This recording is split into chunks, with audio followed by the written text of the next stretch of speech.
حامدا ومصليا اما بعد غواړم چې د 1440 هجري قمري کال عمده لاسته راوړنې ستاسو خدمت ته وړاندې کړم. دا چې د متعلمینو او محصلینو چارو ریاست په ټول افغانستان کې تقریبا شاوخوا 302 ښوونیز فعال مراکز لري او په 2 مختلفو رشتو کې د هیواد بچانو ته تعلیم او تربیه ورکوي. په افغانستان کې د مختلفو حالاتو او انقلاباتو له وجې د دغه ادارې اسناد سره بې ځایه سوي او بې ترتیبه سوي نو موږ په دې وتوانېدلو تقریبا د شاوخوا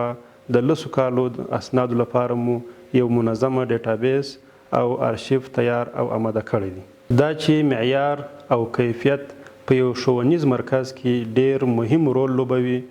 نو موږ په دې وتوانېدلو د تیر کال په جریان کې د تعلیمي مرکزونو لپاره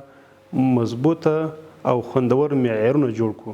نو د دې لپاره مو هر اړخیز معیارونه چې په دغه کې د صنف څخه نیولې بیا د استاد شاګرد در تجهیزاتو او همدارنګه د نصاب او تر ټولو هغه موارد چې هغه د یو ښوونیز مرکز لپاره ډیر ضرور وي هغه مو سره ځای پر ځای کړی دي. د متعلمینو او محصلینو چارو ریاست مربوط یو برنامه د تعلیمات خاص په نامه هم شتون لري چې په هغه کې ځانګړي تعلیمات و هغو کسانو ته چې په سترګو لیدل نشي کولی او یا په غوږو اورېدل نشي کولی او یا په خوله ویل نشي کولی د هغو ته آموزش او تعلیم ورکول کیږي. نو په دغه بخش کې تر اوسه پورې دغه برنامې کوم تقنیني اسناد نه درلودله چې اوس موږ په دې توانېدلي یو چې دغه بخش لپاره موږ د سره تقنیني اسناد مقررات او پالیسیانې ترتیب او جوړ کړو. هغه کسان چې په دغه مرکزونو کې دوی تعلیم ترسره کوي هغو ته مو مفت او وړیا ترانسپورت په نظر کې نیولی دی. دا چې زموږ تعلیمات 80% عملي جنبه لري او موږ شاګرد ته 40% نظري او 80% عملي درس ورکوو.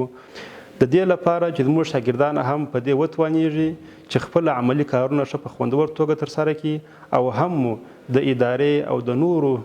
وزارتونو او مستقلو اداراتو موټران په خپل اداره کې ترمیم کړي وي. د دې لپاره مو خپل د مرکزونو ټول د موټر د ترمیم ورکشاپونه فعال کړل. عملی کار لپاره مو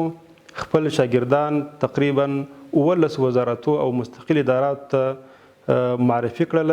دوی هلته پریکټیک او عملی کارونه وکړي. دا چې د مراجعینو لپاره اسانتیا رامنځته سي نو موږ په دې وتوانېدلو تر څو په هر ولایت کې د ټولو مراجعینو او د ټولو شمولیت کوونکو لپاره د آنلاین د کانکور لپاره د ثبت نام ترتیب برابر کړو. دا چې مخکې اسناد هغه ډیر منظم نه و نو اوس په دې باندې توانېدلي یو تر څو په ډیر ښه کیفیت باندې خپل محرم اسناد شهادتنامې او ډیپلومونه ترتیب کړو او چاپ یې کړو او همدارنګه